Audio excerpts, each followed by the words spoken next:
انت قلت لي انت منين يا يوسف؟ منين؟ من اليمن، محافظة منين في اليمن؟ محافظة ليه مضايقك شكل الانف؟ مستعد؟ توكلنا على الله.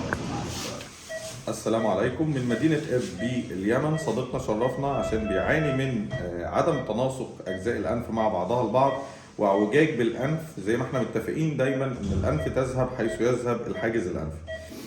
صديقنا اعوجاج الحاجز الأنفي أثر على عمل ضيق في التنفس عنده من الأنف، ده اللي هنشتغل عليه بالمنظار أثناء العملية. كمان في تضخم في قرنيات الأنف بالإضافة إلى كبر حجم الأنف وكبر عظام الأنف من أعلى إن شاء الله ننحتها أثناء العملية.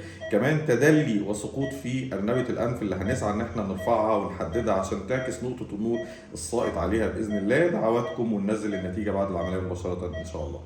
شكرا لدعواتكم الجميلة. صديقنا إن شاء الله هيرجع إلى اليمن يستمتع بتنفس أفضل وضحك أجمل بعد أن تم إصلاح اعوجاج الحاجز الأنفي من الداخل بالمنظار وتصغير قرنيات الأنف، بالإضافة إلى محاذاة ونحت ظهر الأنف، تحديد ورفع الأرنبة، نحت عظام الأنف من أعلى. زي ما احنا شايفين خلال 60 دقيقة قدرنا نوصل للنتيجة الرائعة دي بفضل الله بدون أي تورم أو ازرقاء، وخلال 10 أيام بالكتير يقدر يرجع لشغله ويمارس حياته بشكل طبيعي إن شاء الله. شكرا لكم.